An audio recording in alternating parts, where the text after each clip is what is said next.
Good evening বন্ধুরা, আজ আপনাদের সামনে নিয়ে এসেছি কলকাতার ফেমাস রসগোল্লার রেসিপি। তার জন্য আমার লাগছে 1 লিটার দুধ এবং এখন আমি এই দুধটাকে গ্যাসে গরম বসিয়ে দেব এবং দুধটা যখনই ফুটে উঠল আমি গ্যাসটা অফ করে দেব। দুধটা বেশিক্ষণ ফোটানো যাবে না, বেশিক্ষণ ফোটালে ছানাটা আমার শক্ত হয়ে যাবে। এবার দুধটা কাটানোর জন্য আমি একটা পাত্রে নিয়ে নেব ভিনিগার আর সেম পরিমাণে জল। এই ভিনিগারের বোতলে 2 ঢাকুন নিলাম। দেখুন, সেম পরিমাণে জল মিক্স করে নিলাম। আপনারা এটা লেবু দিয়েও কাটাতে পারেন। দেখুন, ওটা দেওয়ার সঙ্গে সঙ্গেই আমার কিভাবে কেটে গিয়েছে ছানাটা। দুধ থেকে ছানা সুন্দর করে কেটে গিয়েছে। এবার আমি ওই গরম অবস্থায় একটা পরিষ্কার কটন কাপড়ের ঢেলে নিলাম সুন্দর করে। এবার এটা হালকা হাতে জলটা ঝরিয়ে নেব। অন্য আরেকটি পাত্রে এই পনিরটা নিয়ে ফ্রেশ জল দিয়ে আরেকবার ধুয়ে নেব, যাতে এই ভিনিগারের যে হালকা স্মেল থাকে সেটা ওর সামান্য যে টক স্বাদ ওটাও চলে যাবে ফ্রেশ জল দিয়ে একটু ধুয়ে নেব। এবং এটা কখনোই চেপে চেপে আমরা জলটা বের করব না, কারণ ছানা থেকে অটোমেটিক এটা যখন আপনি একটা পাত্রে আবার এটা ঝুলিয়ে রেখে দেবেন তখন অটোমেটিক জল বেরিয়ে যাবে। আপনারা কখনোই চেপে চেপে জল বের করবেন না, তাহলে কিন্তু এটা রসগোল্লা অতটা ভালো হবে না। তাই এভাবেই হালকা হাতে কোথাও আপনারা ঝুলিয়ে রেখে দিতে পারেন, আমি একটি গ্লাসের উপরে রেখে দিলাম, অটোমেটিক একটু জল থাকলে ওটা বেরিয়ে যাবে। এবং আধা ঘন্টা কি 15 মিনিট এভাবেই রেখে দিলাম। 15 মিনিট আধা ঘন্টা পর আমি এলাম এবং ছানাটা আমি একটি পাত্রে নিয়ে নিলাম।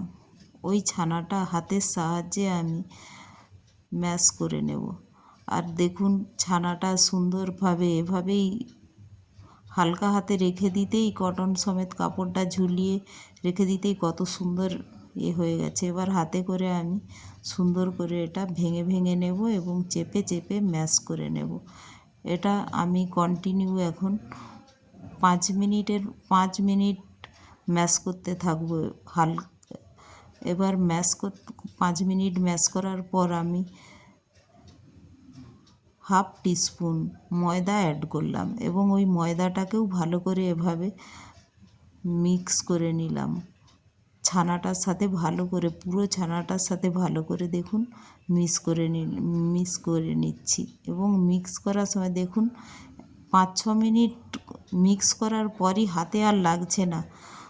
এভাবেই চেপে চেপে করে নেবেন, কিন্তু 10-12 মিনিট এইভাবেই ম্যাশ করতে হবে আপনাকে। হালকা প্রেশার এইভাবেই হাতের তালুতে চেপে চেপে আপনি ম্যাশ করে নেবেন। তারপর যখন দেখবেন একদম স্মুথ হয়ে গেছে, এইভাবে আপনি হাতের সাহায্যে চেপে গোল গোল করে নেবেন। গোল গোল করে তারপরে 2 হাতের তালু দিয়ে একটু রাউন্ড শেপ করে নেবেন। দেখবেন কত সুন্দর রাউন্ড হয়ে যাবে, গোল গোল হয়ে যাচ্ছে। দেখুন কত সুন্দর।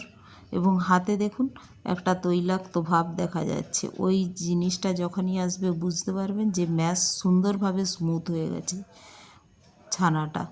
তো এইভাবে আমি পুরো ছানাটাকেই গোল গোল করে নিলাম। এবার আমি একটি পাত্রে 500 ml জল দিয়ে দিলাম, পরিমাণ মতো জল আপনারাও দেবেন। দিয়ে ওতে এবার আমি 250 চিনি দিয়ে দিলাম এবং গুড় দিয়ে দিলাম 100 ml কি তার একটু বেশি, 100 দিয়ে আবার ভালো করে মিক্স করতে দিলাম। এবং এটা মিক্স করে যখন দেখব এটা আবার ফুটে আসছে, জলটা যখন ওই সুগার আর গুড়ের সিরাপটা যখন ফুটে যাচ্ছে, তখন ওর মধ্যে আমার ছানা থেকে বানানো গোল গোল গোল্লাগুলো ওর মধ্যে দিয়ে দিলাম। এবং এইভাবে দেওয়ার পর আমার এগুলো 10 মিনিট এখন ওয়েট করব। 20 মিনিট পর আমার এই গোল্লাগুলো তৈরি হয়ে যাবে। আমি 10 মিনিট পরে খুলে একবার দেখব এগুলো কেমন হয়েছে। তো এই দেওয়ার পর আমি সবগুলো দেওয়ার পর 10 মিনিট আমি ওয়েট করলাম এবং ওয়েট করার দেখুন 10 মিনিট পরে আমি একবার খুলে দেখলাম, দেখুন এখন এরকম হচ্ছে, এইভাবে একটু আগের থেকে বড় হয়ে গেছে। আরও 10 মিনিট পর দেখুন খুললাম, কত বড় হয়ে গিয়েছে দেখুন রসগোল্লাগুলো। সহজেই আপনারা বাড়িতে বসে অবশ্যই বানিয়ে ফেলতে পারবেন এভাবে। কখনো দেখুন খুব সুন্দর হয়েছে না, ফুটছে দেখছেন। এগুলো যখনই আমি আবার গ্যাসটা অফ করে আমি 10-15 মিনিট এটা রেখে দেবো রেস্টে, পরে গোল্লাগুলো দেখব ডুবে গিয়েছে। দেখুন 10 মিনিট আমি রেস্টে রাখার পর আপনাদের কাছে নিয়ে এলাম, দেখুন কত সুন্দর একবারে রসে ডুবে গিয়েছে দেখছেন, কত সুন্দর হয়েছে গোল্লাগুলো, খুব টেস্টি হয়। আপনারা